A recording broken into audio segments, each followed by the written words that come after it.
everyone? Welcome back. You know what I'm about to say. Let's hone it. In MIC Podcast, man, episode 104. 104, them things. And we're not stopping. If you're hoping about that, then it's going to be a long, wait for you, bro. But 104 MIC Podcast, community content. You get it all here, man. Our guest today is a very special dude. So he is a board member of the Pittsburgh Poetry Collective. He is a poet in his own right. He was a member of the Artist Talk Mental Health cohort last year as well. Yes, sir. A man of many hats. As well as a fellow nerd. Art, stand up. We have Harly here in the building, man. What's going on? What's up, baby? How you doing? It's great, bro. It's great to chop it up with you. I met you briefly at the it was like the last cohort event. Okay. And like again, it was very brief. You know what I mean? We introduced one another. And again, like it was just like some brief conversation. Yeah. Met absolutely, up, chopped it up. absolutely. I was with Mike. Just there supporting him. And being there in the cohort board. But it's gonna be nice to just sit down with you, man. Just talk at length, bro. You feel me, bro? So man, welcome and thanks for taking the time, bro. Oh, no problem. Thank y'all for inviting me. Like I said, when I met Mike in the cohort, I know that he was saying this is a very important space for him. He having a good time, so it's good to be here. No, man, no, of course, man. We'll just hop right into it, bro. So I wasn't sure if you were from Pittsburgh originally, if you kind of moved here at one point. So we just want to kind of speak on where you're from. Absolutely. So I'm originally from Denora, PA. Okay. But both my parents, my dad's from Braddock. My mom is from the Hill District, I believe. Okay. Birth mom anyway. And my mom's from Braddock. My mom's from Braddock. So Yeah. I spent, I think, the first 6 years of my life in Denora, and then eventually my dad took custody of me. I lived in Braddock, and I kind of been in Pittsburgh for the most of my life. Okay. Other than living here, I lived in Georgia for a little bit in Rhode Island. Okay, got you. And you say birth mom, were you adopted or? No. It's just at one point in time, when I was younger, my mom kind of was like, "Hey, you're dead. It's time for you to go with your dad." Mm-hmm. And I always make sure, especially when I speak in public about Yeah, parents, absolutely. know that the woman who stepped up, my stepmom, I call her my mother because she stepped up in ways that other mothers I don't think people understand. She stepped up in a lot of good ways, so I make sure I give her that credit. No, absolutely, and shout out to that for even embracing that role, just so fully in a way that you can hold her up and call her, no, this is my mother. Absolutely. Yeah, bro. So as far as poetry, man, I know that's a huge creative medium for you, bro. But what was that one of the first things creatively that you latched onto? And then how early do you remember dabbling in poetry? I believe I would have said I was 6, and it necessarily wasn't poetry at first. My birth mom used to have the Thundercats and Okay. trying to think what the other Transformers and all the cartoons. Yeah, right. So I used to love Panthro for Thundercats. Yeah, word. So I thought he was flat. Yeah. So I used to when the show would go off, I wanted more Panthro. So I used to have to draw my own comic books, and my birth mom encouraged me to do that. And eventually, when I moved to Pittsburgh, everybody always say, if you're a poet at one point in time, you're gonna be a rapper. Yeah, I mean, bro, no, that's literally no, bro. They go hand in hand. I mean, they parallel each other so much, Yes, I dabbled and wanted to be a rapper. I thought that'd be cool. I wanted to have, the whole swag thing. I actually had an English teacher who had caught me writing raps in class. It was like, you should do poetry. And then they introduced me to some different poets. Originally, funny enough, I always say Edgar Allan Poe was the first poet I got introduced to. Wow. But then, we got introduced to some other poems and things of that nature, and saw some of the things that Tupac wrote when he was younger. And just actually, when you pull some of the lyrics from hip hop artists, like the Lauryn Hills, the Nas, and just there's some other artists, and you just take the lyrics, take away the music. Mm-hmm. Some of it is poetry. Poetry. It's just the way it's written and the way it's performed, and the medium is performed is different. No, bro. I mean, I would even go as far as to say, I mean, really, all of it is. I mean, just even if you look at the way some people write their lyrics down. I mean, it's in stanzas, it's in bars and Absolutely. that, format. It'll be 4 here, 3 here, and then that second 4 will either rhyme or relate to Mhm. that first 4. You know what I mean? They'll do that ABA format. You know what I mean? So a lot of it is really just poetry behind the beat. It is, and as you were speaking, I was just thinking about I was reading a book on Decoded by Jay-Z, Mm-hmm. and just the way that his storytelling has ability to kind of it's like high class rap, like hip hop music. For sure. In that matter that it's so, you miss so many little things if you don't listen to it. So it's almost sometimes when listening to Jay-Z, as you get older, you appreciate going back listening to the Blueprint, because your young mind might have heard, just the hook, Takeover, but then you listen to it again and you hear Heart of the City again, and then you realize, oh, that's a sample of something again. And you realize why that sample is so important to what he's saying. And that's the beauty of music, which sometimes you can't do in poetry, but also that's why I write poetry, because it's that beauty of being able to collect all those things together. Bro, yeah, and just even to your point, man, like, it's when you're, a teenager listening to these songs, and like you come back, maybe late 20s, you know what I mean, or just like, later in life, like 30s and everything like that, like, you're a different person. You're obviously, like, you're not thinking the same way, like, you have a different perspective on life. Absolutely. You know what I mean? Maybe you first hearing the song at like 18, 19. Absolutely. And music is so crazy just because in that it's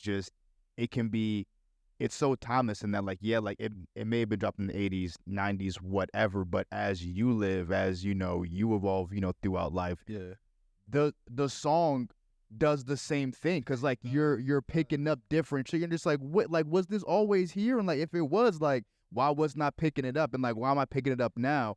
It's just because like you've lived life. You just have gained so much perspective that like you're going back and you're like, damn, so this is really what, like, it just resonates in a different manner. Exactly. And that's the beauty, I think, of, like you said, timeless music, and trying to create that timeless art, because, I always say, like, one of the things I say as a poet is I've probably written the same poem 100 times, but as I got older and I experienced things, I've written that same poem from a different perspective. I only can talk about one relationship. I only can talk about my life experiences, with my art. Right. Or so when I'm pulling from that, I could pull out from it how I felt at 24, how I felt at 28, right, and how I feel right now at 33. Yeah. And at each stage of those life, I probably matured more. Absolutely. I got my heart broke again. I probably learned more. I probably forgave that person. I probably forgave myself. So by the time I wrote that same poem at 33, it sounds different than the 24-year-old. Absolutely. So I just think that's the beauty of what I do as far. I think anybody writes or does any type of art is the fact that especially you get to live and see it, you get to grow. Absolutely. So, you said Edgar Allan Poe was one, like, I guess, like, the first poets that you were, kind of introduced to. I mean, that's some heavy fucking material. You know what I mean? At such a young age, bro. So like, how did you? I mean, what was it like, kind of like going through that, type of content at like, such an early age? Like, it was just, it was kind of that weird mixture of also like trying to find yourself at the 14, 15, right, things you're interested in, and like it was just a cool, like, I don't know, something like, as you get dressed, I love wearing all black. I can see the shoes. Oh, those are tough. So all those are hard. when it comes to fashion and everything, but those are tough.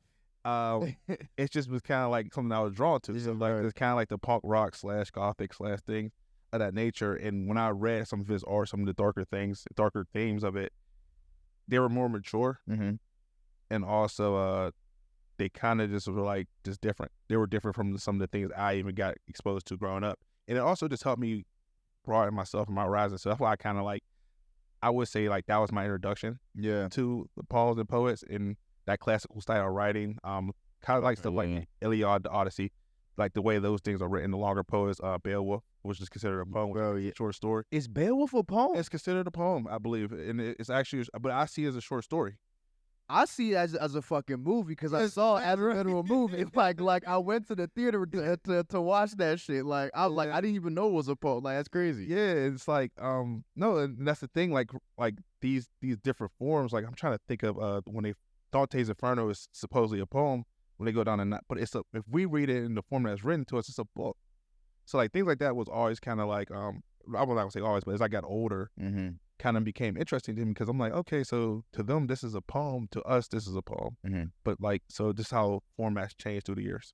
How would you go about, like, just finding poets that you resonated with? Like, was it something that, like, maybe people presented to you? Did you go out on your own and do your own due diligence? Or I think a lot of times it was actually some of the poets in the scene, like when I started actually going out to the scene, and them saying, hey, you should listen to this person and go on write poetry or this poetry YouTube thing, and find artists that way. And also, like I said, I'm heavily influenced by music. So like, if I would listen to a new Prince song, if I would listen to Panic at the Disco or Jay-Z, as I brought up earlier, or just any artist that like gave me inspiration, I might be able to pull something that good from a poem from there. Yeah, for sure. But it's interesting, like I said, I'm heavily influenced by the people around, and not even just poetry, art. Yeah, yeah. Like yeah, a picture, I mean, literally, something right from there. Exactly right. Like it just, and I'm the same way, bro. Like I can just all forms of art, man. I'm pulling from just as far as like, oh, like that's dope. Like I mean, like I like just seeing how I can mix and match certain energies. I'm just like, yo, like if it's from an anime, I mean, I'll be like, oh, yeah, like that's kind of hard. Or if like, if it's from like a song, you know what I mean, it's like, ooh, like just like that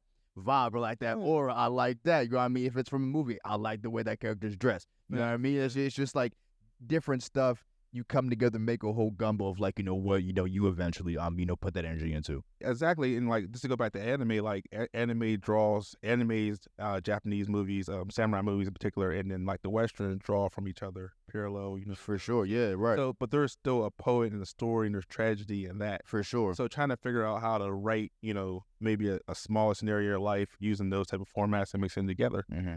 Because, I just think that's some of the cool thing about mixing the media. No, like you said, anime, like you see something that's like a fire move or a fire instant, something that makes you feel something. Yeah. Just something like makes you feel. The first time you saw Goku go Super Saiyan. Bro, crazy. Crazy. First time you saw Vegeta go Super Saiyan, like, like, just like Demon Slayer, when you see them going through the different forms of breathing, like, I don't mean to nerd or blur us out. No. And it's out. That's what I'm saying, bro. Like, we have to check each other, bro, because this pod will just go off the rails, man. Absolutely. Between you and I, bro. But so I just kind of going back to your poetry, man. So you're writing. I mean, like, you're writing these poems. When did you start kind of going into these open mics, and like, have you ever got in front of people before? Was this like a hurdle that like you had to personally overcome for yourself? Or I think with speaking, because I always say I think I'm not the most interesting person. Like it's not that I'm out of here, bro. We don't have 9 inches, man. Fuck out of here. Like you talk about, dog. Like I might be like, who wants to hear me talk for this long? Fucking out of here, bro. We here for a fucking hour. Y'all better buckle in, like no, all day. But it's you. So that's the hurdle, right? Because I played football in high school. I played rugby in college. And did track. So I know how to. I hate this saying perform, but no, there's performance in sports. Absolutely. So I performed in front of people. Yeah. In sports, in a lot of ways, if you get messed up on a play, they're going to tell you about it right after the game. For sure, yeah. You up. You're going to see it on film the next day. So that anxiety of messing up, sports helps with that. Because I've been messed up, and when you mess up in sports, usually there's some pain behind it. Mm-hmm. So when I first started doing open mics, actually it was in high school. Okay. My English teacher pushed me to do it. Then I fell off for a little bit. Then I did a couple open mics when I was in college. I fell off a little bit. And then, what I will say is, writing in any form has always been a part of my life. I've always been someone who tried to get my emotions out, and just get them on my table. So I wouldn't necessarily say that I've been a consistent poet, but what I will say is I've been a consistent writer, because writing has been the one thing when times got harder, I didn't feel good about something, I was able to write it down or find something to like kind of get my thoughts, my emotions, my feelings out. So I would say that as far as the Pittsburgh scene, what I'm doing now with the Pittsburgh Poetry Collective, I want to say I became involved with them around 2014, 15. Okay. And what year did you move to Pittsburgh? I came back so I was in Pittsburgh in 19 originally, like 96, I think 96. Okay. High school all the way through there. Graduated, initially went to Rhode Island for a little bit. Came back home with the Cal U. Okay. Came back from Cal U, went to Georgia. Then from Georgia, I came back to Pittsburgh at the very beginning of 2014. Okay, so and then pretty much when you moved back, you kind of segued right into the Poetry Collective. Yeah, I segued right into them. They were the first scene that I felt like was consistent, doing something in Pittsburgh that I loved, and just had a great energy about them. How'd you get introduced to them? Like, how'd you find them? Oh, so funny. They had this thing called the Last Chance Slam. We're still doing it till this day. Where, so let me give the whole thing. Yeah, for sure. So with we do this thing every year. We're doing this year in April, Grand Slam. Poets get to come to our shows throughout the year, get points. I peeped that, They get to compete in Grand Slam. And they win the Grand Slam, they become part of our official team. And we're trying to get back to pre-pandemic. We were sending our teams to different poetry events throughout the world, like Rain City, Woman of the World Poetry Slam, like different things. So we were like getting money to send them out to places like, hey, you're representing Pittsburgh. So they had this thing called the Last Chance Slam. And I was like, well, I might as well go try to see if I can get in. And I never forget it. It was the wackest poem, bro. Like, I don't just remember. It was a bad poem. But I performed it. It was just like, it was like you know how like sometimes like I felt I was so aggressive with it, but I wasn't saying anything. Okay. Well. But it was like one of those things where like someone heard like, yeah, he's saying something, but like you ain't saying nothing. You're just so aggressive. Like it's like the energy was just so high. And I think at that night it was cold or some reason, so there was like only 3 of us. Okay, copy. And I kind of was like, all right, well, I mean, at least I got high energy. So that was the first one. So I got a high enough score that like I was able to kind of do like a little bit of freestyle on the second, third, and I ended up getting in. Of course, I got smashed when we got to the Grand Slam because that high energy stuff doesn't work. Yeah. When you don't have nothing really to say. Yeah. And I just stuck with the group ever since. And they kind of, in a lot of ways, helped me become a better artist, a better person, I would say, and is more comfortable with myself. Yeah, and like I was even gonna say, because like you know, I know that you spoke about sports helping you with the performance aspect, but I mean, I don't know, like it's obviously very different, you know, getting up in front of a microphone and, you know, fucking letting people into some of the most intimate parts of your fucking life. Absolutely, absolutely. You know what I mean? Like that's just it's not normal. You know what I mean? Like you can acquiesce to it, you can adapt to it, and like obviously, you know, you can build that skill up, but initially it's just like it's not a necessarily comfortable, you know, feeling. And then like there's obviously a small pool of people that are just, they feel at home up there. So like it's just different. But I would say, you know, 9 times out of 10 people wouldn't want to do that, you know, like normally. No, absolutely not. And it's but I always tell people like it's easy because rarely are you going to get negative feedback. Right? If it's something that, like, if it's a good way to get yourself out, it's a good way to expose yourself. It's like the easiest form of public speaking. Because people, like, they know what they're there for. They're there for poetry. They know it's an open mic. They know that we're not all, like, these superstars. Yeah, like, right? Yeah, that, like, are trying to, right. Ever a place where it's like, hey, maybe I should practice my public speaking or practice how to get my emotion out. Why not come to an open mic? Because then you'll have people there who are a little bit more experienced. Sure. Or a little bit. And if you want solid advice or critique, they'll be kind with it in a way. Yeah. And they'll build the rapport with you because they want you to come back. For sure. You know, and in that way, because it's a community, there's no, you know, how I say, there is no need in the poetry community, specifically in the Pittsburgh Poetry Collective. One thing I still love about us so much, there's no need for a top dog or low dog. Yeah, We've had people come in and out the city that aren't from Pittsburgh, that were our champions, people who in our city that was our champions, and that's beautiful because each person came and touched us, and we touched them in ways that kind of we grew. We absolutely got feedback of energy. Yeah, no. And that's how that should be, right? You want that throughout your life, like people giving you energy. Absolutely. Energy, very symbiotic. You know, I mean, just like, you know, helping, you know, build each other.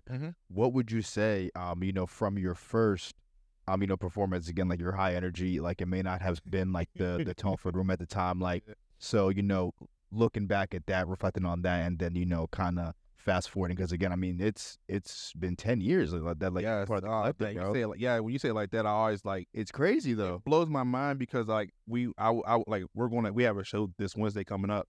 I'll plug towards the end. Thank you very much. Absolutely. But like we even talk about like it's hard to keep friends in your life for like new people in your life for 2-3 years. So these are people I've trusted for 10 years. Yeah, fair. Organization I trusted for 10 years, and the organization dates back to 1996, 1998.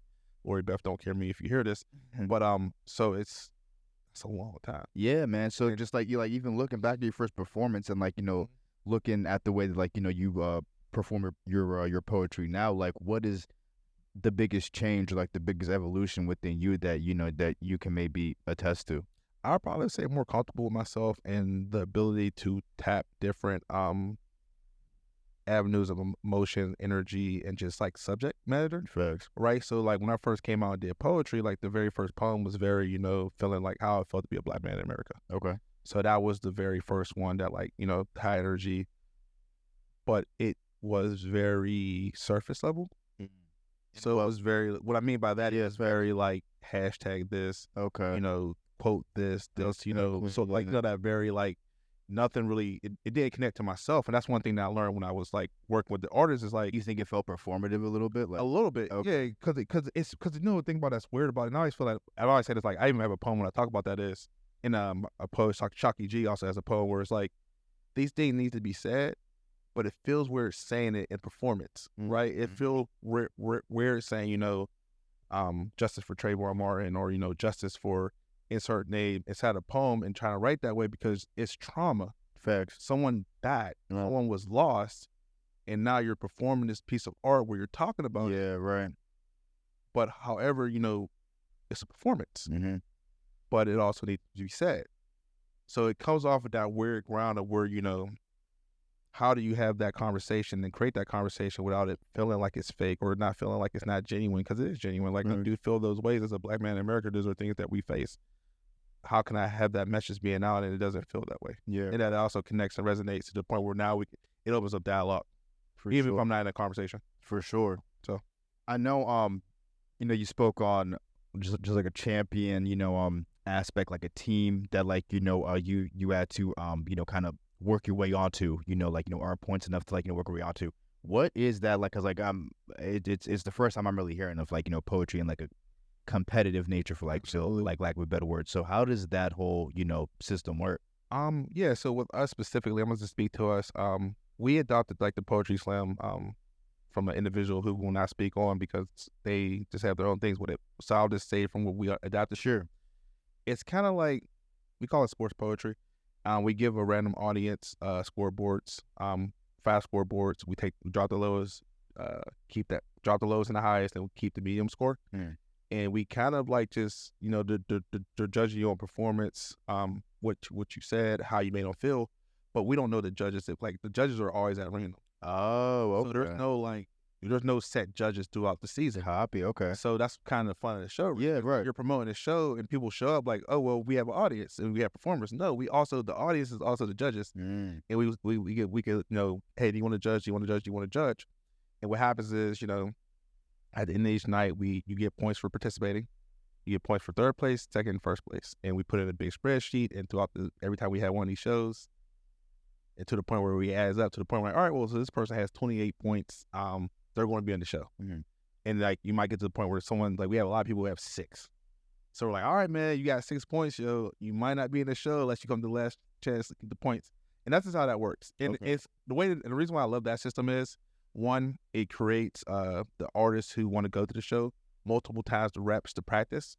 2, it brings people back, right? Because it's like, yo, you got to get points, so you can't just perform one time, knock out the park, and come back. Right. We want you to be part of the community because more importantly, we're calling you the Pittsburgh Poetry Slam. You're going to be the Pittsburgh Poetry champion.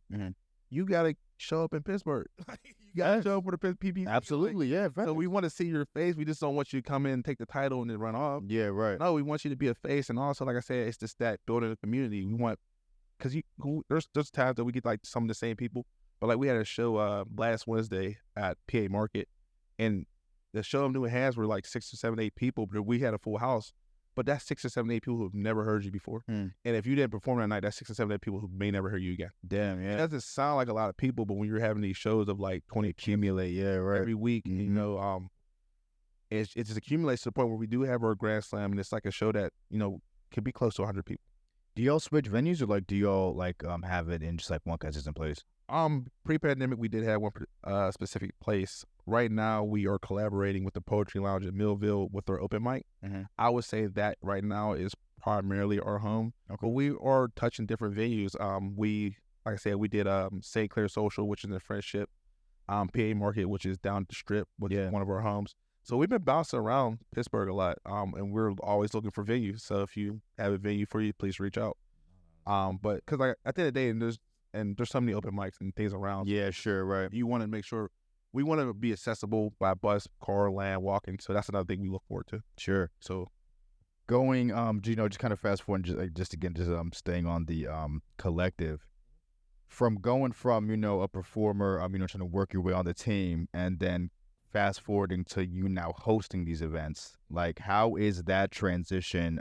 And just you reflecting on, your journey from, hey, like I was the dude giving aggressive energy, you know what I mean? And now I'm ushering in this new wave and like, again, just furthering the poetry community here in the city. That's the give back part, right? Because that's where you, as the host, the MC, you are going to be on stage a lot. Facts. You're going to be the one who kind of guides the crowd and, the venue, things of that nature. It's fun. Like, I enjoy hosting probably as much as I enjoy performing. It's because I had the opportunity to not just host poetry events. I hosted hip-hop events. I hosted journaling, open mic event. It's fun. Absolutely. It's I can't even lie to you. There's a fun that comes with hosting because it's so like you're just being you. Mm-hmm. And if you have a good energy, good, just fun. If you're like a relaxed person, it just feels good. Like you're on stage, just being goofy if you need to be goofy. Yeah, right. Yeah, facts. So like, but the biggest thing is giving back. I think because of when I'm hosting, I'm no longer performing.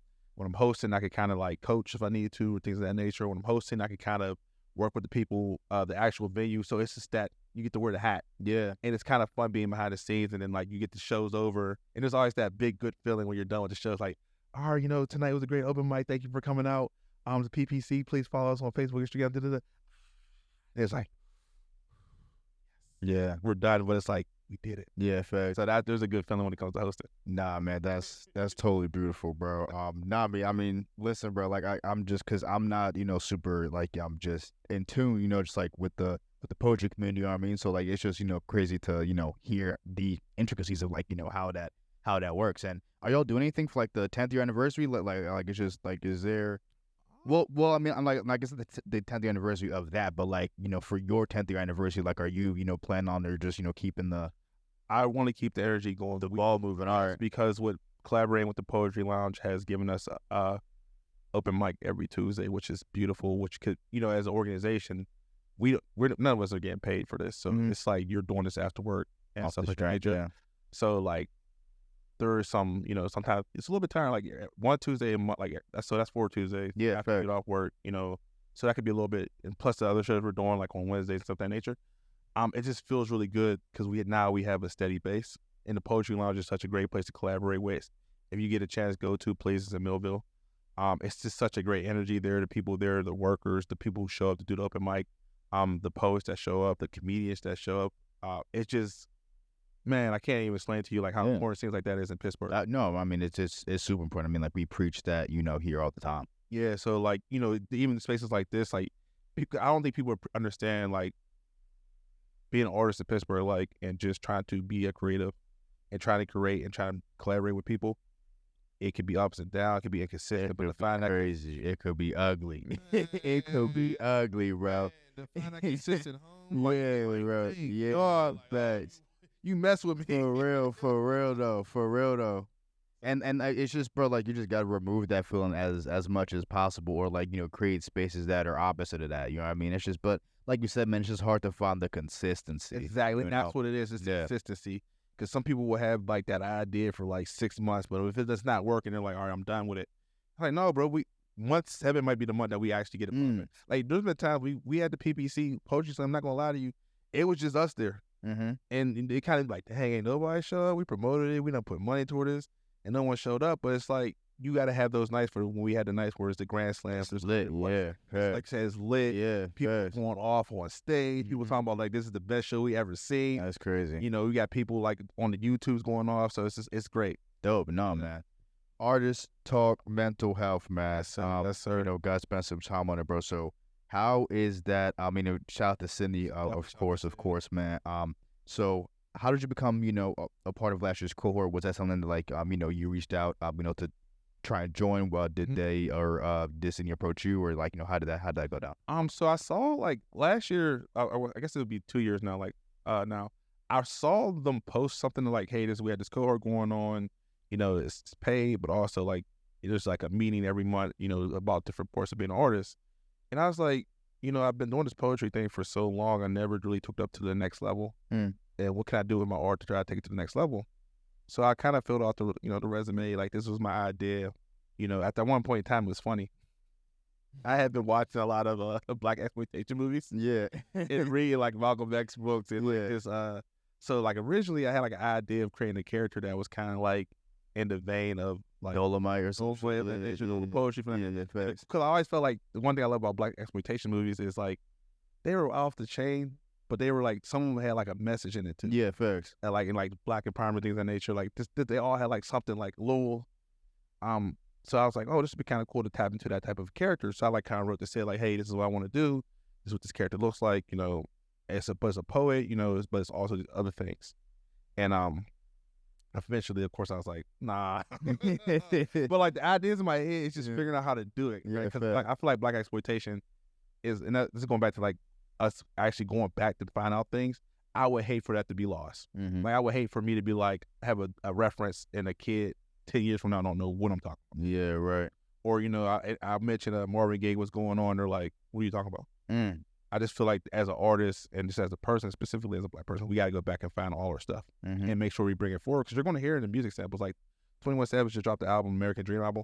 There's so many samples from old R&B music that like if you just do the little bit of Googling or like do your Shazam, you go back and hear it, you might be like, oh, that's kind of dope. Yeah, no, fact. And it connects you to your parents because Coke House ain't the same anymore. But going back to said, so I saw the application, complete the application. Didn't think I had any shot of hell to get the application. Why not? Oh, because it was just like it wasn't. I didn't. So when I left, like when the pandemic happened, I had been off the scene really for 2-3 years. I didn't really get back into doing this until like 2022 early. Was it because of the pandemic or like was it like other aspects? I had been living in Washington, PA from 2016 to like 20 because of my job. Okay. So I was only coming out here Tuesdays. Copy. So I'm shooting back and forth. I'm not really in the scene. I guess, yeah, that gets a bit much.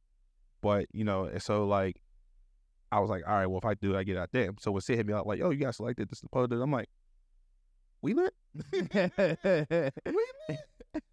And it was just a good feeling. I don't know if you I got to meet gentlemen over there, of course, MIC themselves, and some of the other great artists that I'm pretty sure has been up here or going to be up here. Absolutely, yeah. It was a beautiful experience. So. And man, no, I just again, just the brief time I was able to meet all of you again at that final kind of party cohort meeting, man. It was dope, and like it was just dope to see the little family you guys made, and like it was very intimate. Like just like y'all were even when like y'all were saying like thank you for like Sydney It was like yes, like we felt the gratitude, but like also it was.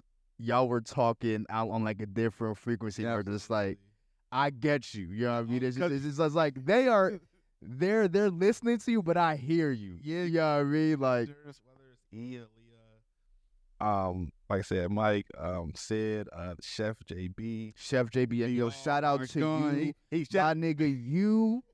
Hey, listen, that was some of the best food I had in a minute. Like when I put up to that joint, that shit was fire. So shout out to you, bro. When I heard that you write every joint, they were spoiling y'all, man. Nah, cause like Mike would come back.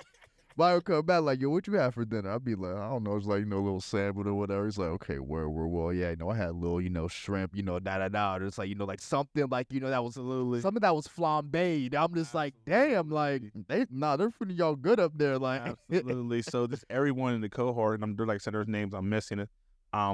It's just that they all were open, they all were connected, they were all willing to help one another out. Like, it was like one of those things where literally the cohort were in, and people would sit after the cohort and kicking it. Yeah, be like, oh, come to this. Come lead me to this. Come, let's do this. How can we collab with this? No, go fill out this program. And it was real. Like, it was love. It was like there was no like, I'm here for me. It's only about me. That's it. Yeah, right. It was all like, yo, I'm here for you. I see what you're doing. I appreciate what you're doing. How can I help you get your share? And I feel that way till this day. Like if I see any of them, I try to show out to the stuff that I see them at. They post something out, and I try to share their stuff and stuff like this little stuff. And it's just like it. And like I said, when we did our therapy sessions, we shared some things with one another, some stuff that we were going through. And it felt good. Absolutely. It's rare. I say it's rare in life as you get older to meet people and actually build unique, genuine bonds and connection with. And like I said, we've seen each other probably in our program. I want to say a lot of us seen each other 6 out of 6 times. If that's the number's correct in my head, I think that's the number's correct. But each of those times was a great love. And then like we would see each other in the community now, which is weird. Because isn't it weird when you meet someone that you start to see them out? Yeah, no, it's like they didn't exist before that moment. And like the moment you meet them, it's like they were everywhere and you ain't even know. It's just like, it's crazy. What you doing at Trader Joe's? Yeah.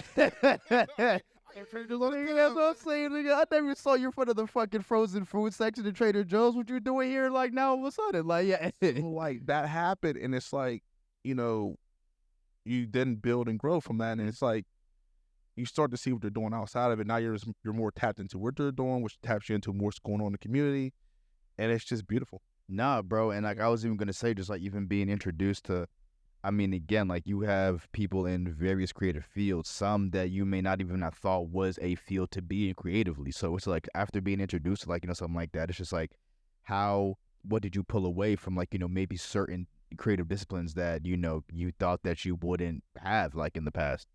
I would just say overall, this is what I would say. One of the things I definitely pulled away is there's always opportunities, there's always reasons to try something that you wouldn't try before. We had photographers, we had individuals who were DJs who did like creative shows, we had Mike who's an MC, who's a podcast director trying to do his whole mobile thing, and doing it well, by the way. It was just trying to like, we had actors, so and people who did other type of photo things. It was really just pulling away, like, try and do it and see how you feel and see if you could do it and see where you fit in if you don't fit in. Like, because I think a lot of times we as artists, especially like as poets, we kind of like, oh, I'll just do poetry. Oh, you want me to host? Well, I could do host and I could do host and poetry. That's the only kind of half I want to hear. Yeah. People like, because we always get told like, don't be jack of all trades, try to be a master of one. Like sometimes, right? Where like really in life, you should try to like learn and do as much things as you can and try to experience these things, and try to figure out where you may fit in, what can you pull, what can you get from it, right? Because even let's go back to the Chef JB, like, food was fire, I might try to cook something. Chef JB inspiring new meals and shit. Like, man, maybe I need to try this. Yeah, sucks. But, even with Sid, like that, like seeing how Sid hustled and, getting people to collaborate. And that's a big thing. Like, that was kind of cool seeing how Sid was able to, like the one thing she wasn't even in the city, but getting her friends and people part of the program to set up and get things working for her. Listen, I don't think Sydney sleeps, bro. I'm gonna keep it a beat. I don't think she sleeps. Yeah, I haven't even seen her wink. So, like her energy is always, up here, bro. And just props to her for that. Absolutely, and you're dealing with artists and our personalities. Exactly, and just the creatives and like their personalities. It's just like we're all weird in our own way. Exactly, you know what I mean? Like we all got our quirks or whatever, So like just to see that, like I said, I shout out to Leah earlier. They're trying to do over in McKees Rocks. It's just those things like that kind of was like, all right, let me try to figure out how can I bring that energy back to the PPC, Pittsburgh Poetry Collective, facts, as a board member. So was there? I mean, what did you try that was different from something like you may not have tried before? Oh, probably a lot more like taking photos of myself and just doing like photography. Okay, because I actually did invest in the camera. I actually did do like a solo photo shoot with myself, and I would have never like, we do take selfies. I probably should stop taking selfies. That's something I said I'm gonna do 2024, leave the selfies alone. But something like more the artistic photos that are on my Instagram, things of that nature, I would have never tried to even thought of doing them because I was always too like embarrassed. Like, wow, like cause I'm goofy. Like I'm like I'll make fun of myself. Yeah, facts. So I'm like, why are you holding flowers? Yeah, like, come on, bro, you hold flowers. Yeah. Yeah. Where'd you get that foliage? Like, she's out here buying flowers for yourself. Where? So like, why are you doing? And buying flowers. I mean, but hey, man, fuck it sometimes. Sometimes you need some flowers with, so fuck it. Yeah, so like that's funny as hell though. But you give yourself that meme or like, why you cut a hole in the sweater of a heart? But it's like when you do the photo, you take it, you're like, oh, this was kind of cool. Mm-hmm. Cause like going back to like, it's funny how everything circles back to music. Like there was something like we bought music albums because of the album cover. When we saw the Blueprint album cover, when I saw Graduation, I think Graduation, I would call it big late registration. Oh man, I could talk the lifts of the Get Rich or Die Trying album cover the first one. When I think about Carter 3, I mean that album cover. I mean, bro. Right? Yeah. Like, cause I've never like the baby with. Yeah. No. Yeah. Facts. Like, come on now. Yeah. Talking now. Like, I just want to keep on going through. Like, I mean, bro, let's go. Like, when I think about like even like some of the Prince album, like 1984 album. Okay. Yeah. That nature. When I think of like, better yet, the one thing that people don't get enough credit, Busta Rhymes music videos. Oh, I mean, bro, no, he was way ahead of his time, bro. And bro, like I'm sure niggas would be like, yo, like nigga, what do you do, bro? Especially in like the '90s, like to be that abstract and that out there, and like it's crazy, bro. When like niggas are just like really just trying to get bars off and just like prove how gritty and like Busta's showing personality, and you're just like, what the fuck? And like, bro, but like his lyrical ability is washing at least 90% of his peers at the time. So we're just like, he got this personality. You can't deny his skill. So it's just like, damn, like you could really do, like you could have a personality, be an, a rapper specifically, and do your thing. And like, I mean, bro, Busta is, I really don't think his praises get said enough just for his longevity and really his innovation in hip hop, bro, for real. No, I think like Busta Rhymes, I think of Missy Elliott's videos when I think, man, like, that's another one, bro. Like, absolutely. That visual art of like, yo, so this is, I can make this song, and the song is already banging. I can do the generic video, but it's like, no, why do that? Mm-hmm. Like, why not? Like, even I'm thinking right now, the Busta Rhymes Past the Kavasi video was a Harlem Nights reference to the movie Harlem Nights. So like, just like those connections, but it was so, like, we're as a kid, like, oh, this is kind of fun. Like, facts. So I just think those are the things that kind of are inspiration, but like things that we could do in the art where it's like, yeah, we have a cool song, but let's have a cool visual. For sure. We have a cool visual. Let's have some cool fashion. Let's have some cool, bring the whole thing together. Absolutely, man. And then what would you say, again, man, just like, during your time in the cohort that resonated with you the most? Like what was maybe a discussion, a topic, and just even reflecting like, something that just changed within you that, resonated with you? Dr. Dollar Timbo, who was our therapist. Shout out to Dr. Timbo, man. They were just kind of like and they still on energy, like this fuck with the world thinks, be yourself. And trusting yourself and being yourself, like, trusting the person in your heart. And I don't think that started to happen in the Pittsburgh Poetry Collective around 2017, where I really began to trust in myself. And this is where the fashion comes from now, from people I met there and people I met through life. But like the be able to put now that into art is kind of like, that's what I think Dr. Dollar Tempo helped that all come together. Okay. And it's kind of funny because everything kind of comes full circle, right? Like I told you, like the first poem I did was very surface. And what was it about? Like, if you don't mind asking. Like black people in prison. Okay. Like the prison system, it'd be used as like kind of like the slave system. It was rap so aggressive, very surface topic. The things I was saying is very surface. So like the presentation I have now, it could come off as a punk rock, just anti-authority, anti this and that. The presentation was there, but I was afraid sometimes to say some things that would also make the presentation be real, because I was kind of afraid of, one, not being talented enough to say the things, because I've heard poets say the things I wanted to say. Like you ever hear somebody be like, or it's like you'll write a poem or a rap, you like, I wish I could say it that way. Yeah. The way they said it was so beautiful. So, because I can't say it that way, I'll just write this stuff that I can't say. I think this throughout the years from 2017 on, where the kind of code dress, the way I dressed started to change to like meeting everybody and things of that nature, I grew confidence into the way I have something to say about this subject that I was so afraid to say something about it because I didn't think I was good at saying something about it. That's even something I told my friend. I was like, yo, I want to be a better pen. Like I want my ability to write to be so entertaining that even if I never spit another poem to you, if I just put it on the table for you and say, hey, read this, you'd be like, not to go. That's the goal now. Yeah. Okay. I was about to say. That's the drawback to Edgar Allan Poe. Okay. That's the drawback to the Odyssey. That's the drawback to when I sometimes read Nas lyrics or Prince lyrics or Marvin Gaye. Like that's the drawback, to the point where you could look at what they're saying and be like, damn, they were saying something. So that's where like I'm trying to get to. That's where, shout out to Dr. Darla Timbo.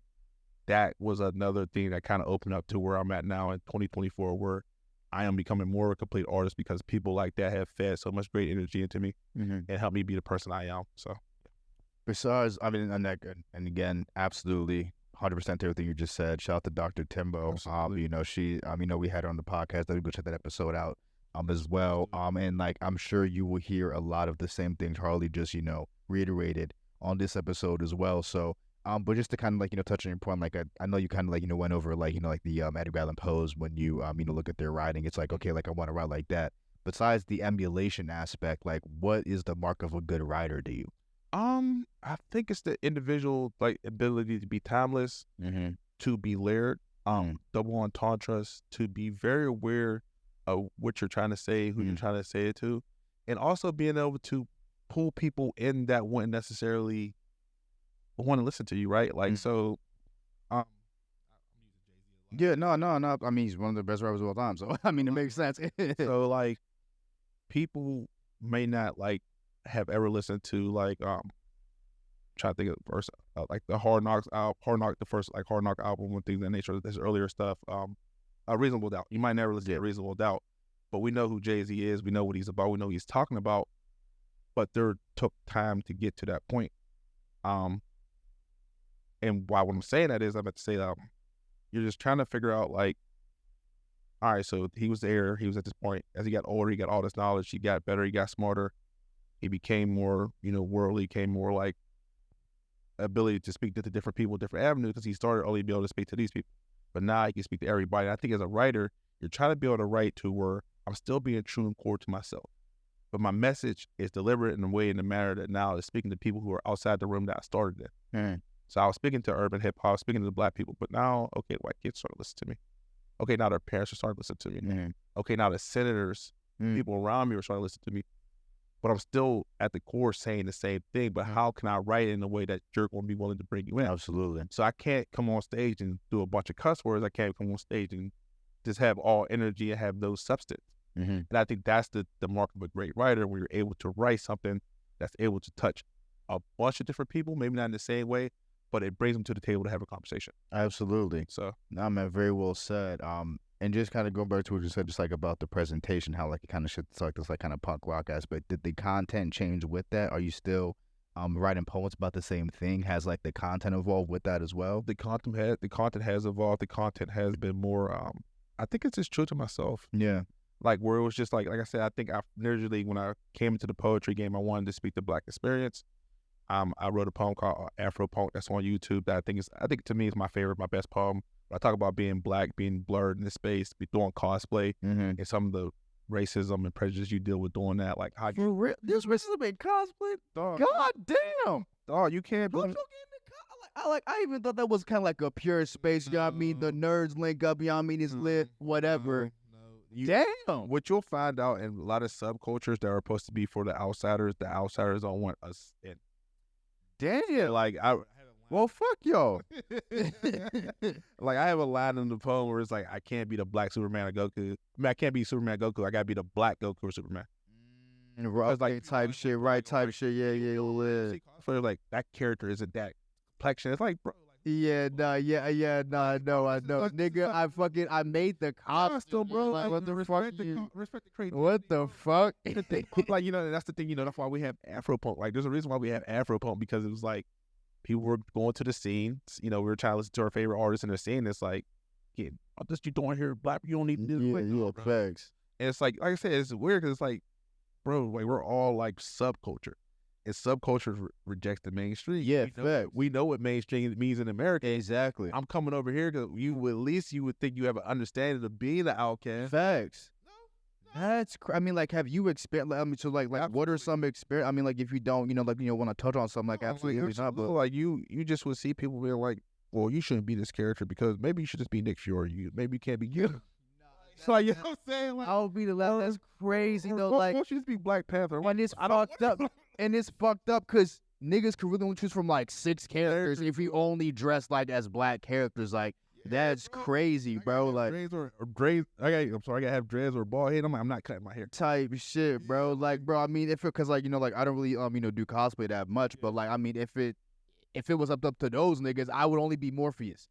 You know what I mean? That, like, I could only be that nigga for the rest of my life. You know what I mean? Like, it's like, that's gonna be my Halloween costume. I'm trying to make it happen. You know what I mean? But once it's done, I could branch out and do, you know what I mean? Like, I ain't gonna be that nigga for the rest of my life.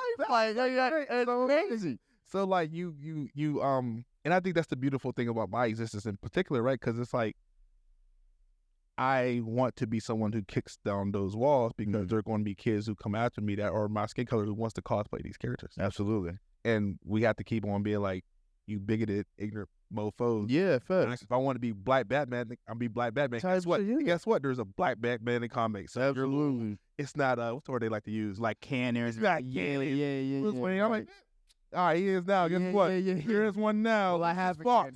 How about that one, buddy? How about that one, buddy? There's actually a Black Batman. I forgot what their name is, but like, even Tim Drake, light skin inside he was light skinned Black man inside the Titan show. Okay, well, okay, we're facts. So there's like, so just things like that. That's crazy, man. I mean, like, I'm sorry that you experienced that, and I mean, it's just a place where, again, like, you think you're around like-minded people, but unfortunately, that racism to just like, pieces ugly head shit, bro. Like, that shit is ass, bro. But bro, I just want to touch on just how, like, what do you think, like, the difference is? Like, because I'm not, again, I'm learning a lot just from, like, this conversation, but, like, as far as, like, slam poetry and maybe like, an event that you wouldn't call necessarily slam poetry, what's the difference? Is slam poetry just inherently more aggressive and, like, speaking as, like, certain topics, or, like, what would you consider slam I poetry? consider slam poetry just like, the understanding what you're performing is going to be graded in sport. And that's the general gist of it. So Really? usually Okay. people who are doing slam poetry, these are poems that have been refined over months, years, sometimes decades, and the performance made, like, they know that they're going to put on a show. Mm-hmm. I think when you look at open mics and things of that nature that are poetry shows, it's just like, like I said, there's no, all these things are very important because you got to get the reps. For sure. You got to get the reps. So when I look at, like, these open mics, we have a lot going on in Pittsburgh. You should go to each and every one that you possibly can. Absolutely. You're good. You're getting music bands. You're getting props. You're getting a plethora of subjects matters. Probably not as serious, because I feel like a lot of times slams do deal a little bit more serious things, and that might just be my bias. I'm only one person speaking. Yeah, no, absolutely, right. I think with more like the open mics and just the other things in nature, you are getting a lot of serious and stuff, but you're also getting some fun. You're getting some more crowd interaction. Everybody's a little bit more laid back. And those are the fun times. Absolutely. But the people who are performing, you're getting your reps in. You're getting to see what works and what doesn't work. How the crowd reacts to this, how the crowd reacts to that. Do I need to slow down to some parts? Do I need to reiterate? And those are super important, because you never, like, you can practice your poem on your phone, Facts. but you don't know what it sounds like when someone laughs or the room goes quiet over a point that you thought was a point. Absolutely. It's like That's real though, bro. You're like you're writing some shit. You're like, okay, now they're gonna go crazy. He is. You say that shit. You look up. oh, so I ain't hit. Damn. All right. Well, shit. Y'all ain't really following my cue right now. There's been a time where it's like, there's been a time where literally I've done poetry. I'm like, this is it.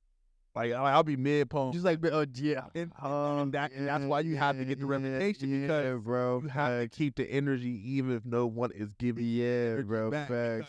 because You got to believe in what you're saying. exactly. Yeah, right. Once you start to, you start off, my name is da da da da da da da. You look up, you got no reaction. Now you're like, oh, do. And it's like, all right, bro. Now you're trying to get off stage too. Like, right. more than likely, you know what the worst part about it is? Sometimes the person that became before you just killed it so bad, they come up with up here. Oh, yeah. I mean, you hate to be in that situation, bro. Yeah. Just like as a performer in general, like. Yes, you hate to be in that situation, but also this wants to circle back to hosting. Yep. And just be able to do freestyling and just the nature. That's when you have to be able to be like, all right, well, I just can't go up here and do a poem. Right. How do I get the crowd back to a place where I can go do my poem? Absolutely. The person before you might have hit you out the wall with a banger. They going crazy. Oh, that's the dope. That's on the stage, Harly. And you might be like, I'll tell you like just like one of the stories. Absolutely. Like, so you'll have like, usually when I do poetry, something I already know what poem I'm doing first. Mm. And sometimes the subject matter is goofy, sometimes it's serious. A lot of times it's goofy. So I'm poking fun at myself or something going on. It's very hard for you to be sitting on stage ready to go next and someone's doing a poem about a trauma in their life. Like something that like terribly wrong that happened. Mm-hmm. Brings the room all the way down. And you going on stage, this big like like no one wants to hear that after, like, so it's trying to be like stark content differences, but you just heard someone's like tell them like how like their person they love passed away. You going on stage like, so I told that motherfucker like my shit touched the toilet. Right? So it's that, It's crazy. As you go through shows, you'll realize like, okay, well maybe I need to switch my second round to my third round. Not necessarily that you need to follow it with what they were doing. Yeah, sure. But maybe there's a better poem that you have that's more, and that's also reading the room, right? So you go to the show early, you kind of get a vibe of what's talking about in the room, because that could work for you. Absolutely. Where if you had like this, if everybody's talking about, struggle as a black man, struggle as a black woman, struggle as a black community, struggle. The room, by the time it gets to you go through the same type of poem, or maybe need to kind of like, I hate to say we use the word cleanse, but maybe we need to change the energy. Mm-hmm. So all right, well let's do a funny poem now. We done heard 3 or 4 these serious more. Now be funny, or you done heard someone be funny 2-3 times. All right, let's be serious. Mm-hmm. So it gives you that advantage as you practice to be like, all right, well, how do I fit my stuff in? Absolutely. Yeah, I mean, so Bro, I just want to get your opinion, man, just like as someone who has been really in the poetry scene since 2014, bro. Again, man, 10 years of putting in the work, Absolutely. of just putting the reps in, bro. Like, how do you feel about the state of the poetry community as it stands, in 2024, and then just even like the Pittsburgh creative community as a whole? I think it's going to the right places. We have wine and poetry. We have open mics throughout the city. Other than us, PPC, the Poetry Lounge is big again. We just have, if you literally go online and there's almost like what to do for the 412, you follow that page. There's always like an open mic going on, and that's, bro. Like, I don't think people understand. I remember where like open mics were hard to get. Like, it was like Hard to get, just like hard to find, or like hard to okay, find, like consistency that this is going to be happening. okay, Matter of fact, you like an open mic. Hey, when next time you going back? Whoa, 3 months. no shit type shit, yeah. When next time you going back? Oh, this is the last one. We ain't doing this again. Oh We shit, wrong. Like, yeah. they don't want the venue don't want us back, and we're not bringing in what they thought. Damn, that sucks. But this city has definitely, catered to the open mic a lot, and there's open mic events going on throughout the city. Like I said, I'm gonna shout out Wine and Poetry because they've been doing a great job. Us, of course, PPC, the Poetry Lounge is doing a great job. Like I said, there's various other open mics. There's one in Wilkinsburg that I go to that's on a Friday. I don't remember where. I don't even know if it specifically has a name, but if you were to look it up, it's like almost every Friday, every other Friday. So I think the scene right now is beautiful, and like I said, there's a poet and a poem for everyone. Yeah, Like, I thought, like, our scene, like I said, like, I like what we do, but I also like going out to see other people's stuff. for sure. No, definitely. Because that's when you really be like, all right, what these people talking about? What's going on? What's the energy? And you're like, all right, this is fire. Right. Like, this is hard out here. Like, okay, they got a live band. Oh, okay. Oh, wait, look how the stage is set up. Okay, look how the vibe is in the back. Oh shit, they got a person serving over here. Oh wait, so this was the theme. Like, so stuff like that is like what makes this, because what makes it cool. Like, Yeah, no, facts. yeah, I mean, like, we can have 1,000 PPC events, but like PPC isn't necessarily gonna be for everyone, and not everyone's gonna feel like they're having the greatest time here. But if we could be like a base for you, bringing you out or show you somewhere else, cool. I feel like we having the greatest time here. I'm very confident we have. Like, that's why I've been there for 10 years, and that's why I'm on the board. Fair, right? I'm part of the reason me being on the board is to bring these people, individuals who may have had a bad experience or not a so good experience at an open mic in Pittsburgh. Like, no, this is home base. But while you're at home base, this is going on. This is going on. This is going on. Support that. Facts. Because then you Real shit. So what I found out is you send someone somewhere else, they come back like, oh, you shouldn't connect with them. So now you came here as just a friend, fan. You had a great time there. You came back to us, and now we're building with them. The same thing what happened with Wine and Poetry. We had one of the people who's on our board connect with Wine and Poetry. Wine and Poetry connected with us, and we're collaborating. I feel it, bro. Black woman, so it's dope. My man Harley, bro. Rewind down real quick again. I know you're a wrestling fan. We won't spend too much time with it because it'll be a whole other podcast, bro. But before you head out, I just want to know who your top 5 is, and you can either go current or all time. You can go current or all time. Pick one, but just no particular order. Top 5 for you, and I'll give my top 5 because I know. Because again, I wanted to ask you this, and I thought of it before I came here. So Absolutely. go ahead. All right. So this is no particular order. One, I have Rey Mysterio. Okay. And I'm gonna let you know this list will change if you ask me this list. No, literally same It's here, but going to yeah. change. Go ahead. One, Rey Mysterio. I'm gonna go 2, Undertaker. Mm-hmm. 3,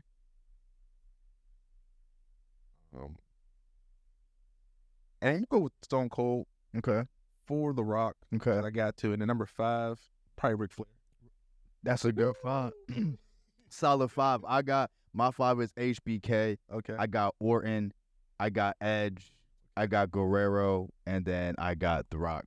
Yeah. Yeah. I'm gonna say it could change. Like, even though I was giving you the list, it's like, all right, I'm gonna do about 5 that I'm watching right now. I'm sorry. No. Go ahead. People I love right now, I'm just gonna put them in the whole group. Judgment Day is one I love. The Judgment Fire. Yeah. Fair enough. I love everything that Malachi Black is doing. A House of Black, I love it. Tough. I'm loving Swerve. Right, Swerve. What that? I'm loving. He got it with that. He got it. Prince Nana, they got it. I love Swerve. Go ahead. So Swerve is number 3. My number 4. I'm gonna say Bianca Bullet Belair. I think That's a good one. Go ahead. Yeah. Bianca Belair. That's a good one. 4, and my number 5, because they make me laugh every time they're on the show, is gonna be Tony Storm. Tony Storm. Yeah, okay. I don't know. I mean, like, yeah, like I guess we were just saying her gimmick is like, it's so weird. yeah, it's like I don't know. I feel like it's working for her, but you know, I get you. But yeah. It's so. I like goofy wrestling. Nah, man, I So feel you. goofy. So also, I'm sorry. So Tony Storm / I'm gonna have to say Sasha Banks. Fair enough too. Nah, that's a good name, and that's a solid 5 of then. Yeah. And now, bro, Harley, thank you so much for coming to chop it up, bro. But I mean, for just being vulnerable with us and like just detailing your journey over these past 10 years, man. But the floor is yours right now.